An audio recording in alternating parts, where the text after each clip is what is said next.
All right, guys, so here we are. It's a beautiful day. It's the 4th of July weekend, and just want to give you a day in the life of a 35-year-old Porsche. So everything is pretty much analog.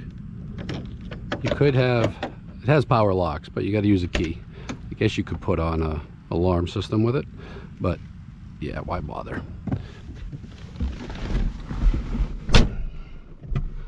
Let's start her up. Key is on the left side of the steering wheel, in case you didn't know that. Roll down the windows, which are power as well. And we have to roll down the windows because, one, we're in Florida. Two, we have air conditioning in this car originally, which is down here, right here. I don't know if you can see that, but it's down here.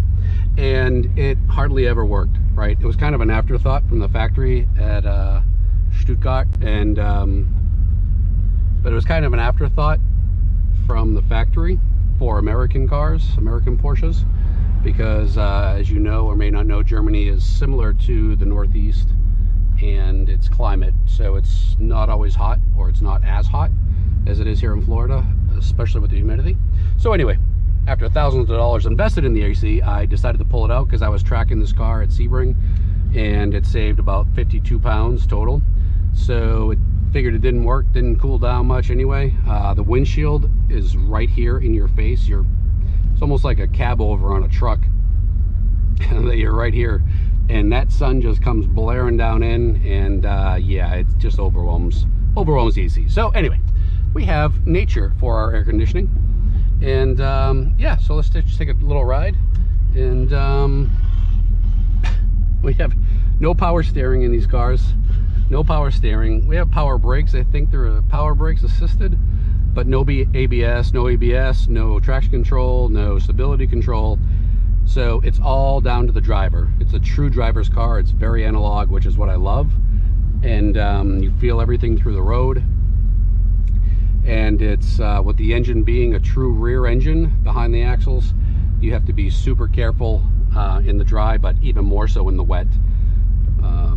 Getting on the brakes too hard and making a corner, a turn or anything like that, it will swing around on you, which it's done to me. I've done a 90-degree turn, not on purpose. I'm sure it looked cool, but yeah, it scared the bejeebas out of me the first time, and you learn from that. So you always want to keep on power going through a corner. Just keep steady power, not necessarily accelerating, but yeah, so that it doesn't swing around on you. So yeah, sometimes with these gauges as well, they have these seals on them, these rubber seals, and those will over time crack and start to fall apart. So you have to replace them, and a lot of times you'll get moisture in them from the heat because these will get hot. The gauges get hot, warm up because they're electronic, I guess. I have no idea, but anyway, yeah, so that can be interesting too on certain days. But it's a warm, hot day here in Florida. As you can imagine, it's July. Like I said, it's July 4th weekend, so it's pretty toasty. It's probably about 91 degrees Fahrenheit right now with, I don't know, 90% humidity. So yeah, my elbows are sweating. It's fantastic. So you always want to keep the car running and moving just to get some type of wind in here, some air. It actually reminds me when I used to ride crotch rockets. I had a Gixxer 750 back in the day, and down here, and that was stifling hot, especially with the helmet on. So this has actually become that. It's become kind of a seasonal car. Yes, I'm driving it now because I just need to drive it. She's dirty because she's been under a cover for a week and a half, so needs to be washed and polished and all that good stuff. But yeah, it's pretty much become a seasonal car for me, or a weekend car now. No more track time. It's too slow on the track, and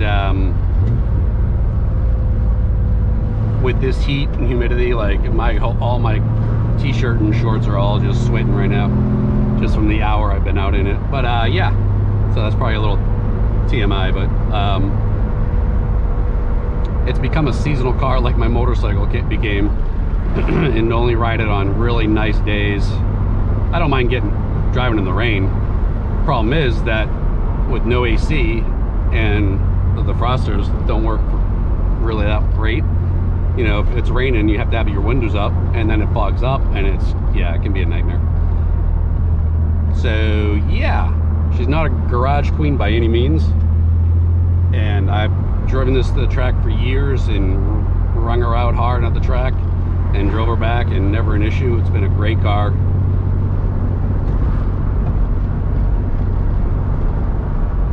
And I just, every time I think about selling it, I look at it, and then I get in it and I drive it, and I'm like, no way, because nothing feels like this anymore.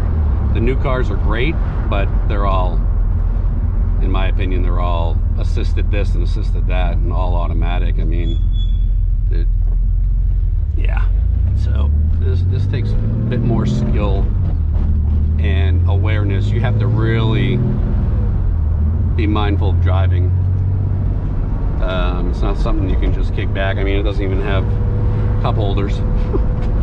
So yeah, you really want to pay attention to what you're doing. If you have to make a quick maneuver or stop suddenly, again, no ABS, so you don't want to lock up the brakes. Or yeah, so it keeps your attention, which is nice, because when I get in my daily driver, which is a 4-door Honda Accord Sport, I love that car, and I love Hondas. I've had a few Hondas, but going from that to this, that car feels like I'm driving a truck and I'm sitting in a 18-wheeler up high and all that, and then I get into this and it's just attached to the ground. It feels like it's on rails. Of course, it's not apples to apples, right? But just the analog feel of it is fantastic. So I don't think of anything. I'm not listening to music or anything like that. I just listen to the car, the gear whine, all that good stuff. And yeah, I enjoy it. But that being said, you know, after an hour or two in this with the wind in your ears and all that, it can get a little tiring, and the heat and all that good stuff. So again, that's why it's a seasonal car. But like I said, I needed to take her out today just to get her running and all that good stuff. And she starts right up, not an issue. And I'll take her home and let her cool off, and probably take her out tonight into the driveway and give her a nice bath. She is a 5-speed, as you can see.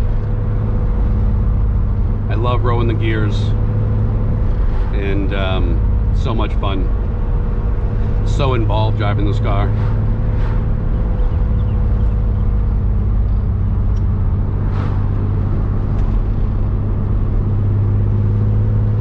The thing is, with a 35-year-old car, especially a Porsche, it's getting a little tricky to find mechanics who actually know all the little intricacies of a 911 and what it can and what it can't do and what happens when this happens and blah blah blah. It's not just replacing parts like at the dealership. So to find knowledgeable mechanics is starting to get a little slim. Fortunately, I have a couple great mechanics that I take it to.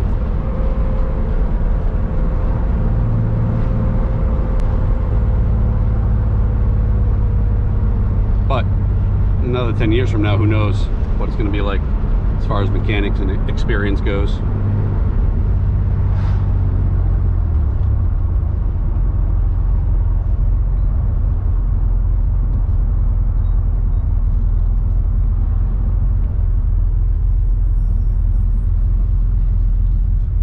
But she's got a leather interior, tan leather, midnight blue is the color.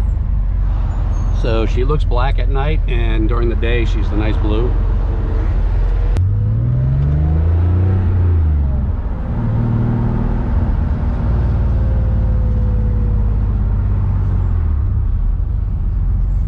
Now, I don't know if you can hear the brakes are squeaking and squealing because I still have track pads on from my track days, and they take a while.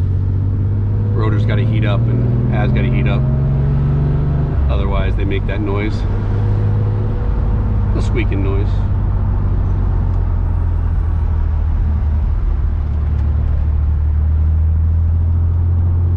All right, buddy, let's go. Gas is on the right.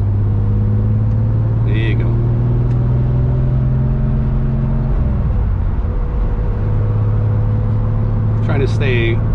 within the speed limit, because being a holiday weekend, July 4th, the police usually are out radaring and all that good stuff. So yeah, don't want to ruin the weekend by getting a ticket.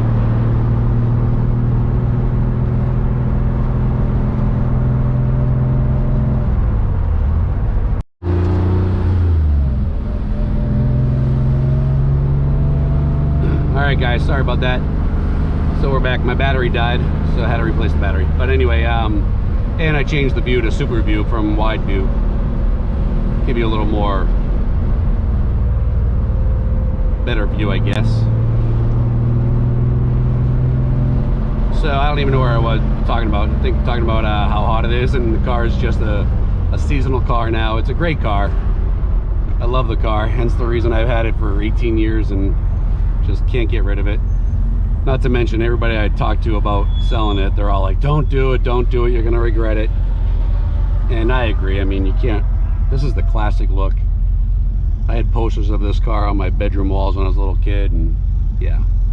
So it's, every time I look at it, just puts a smile on my face. Every time I drive it, puts a smile on my face.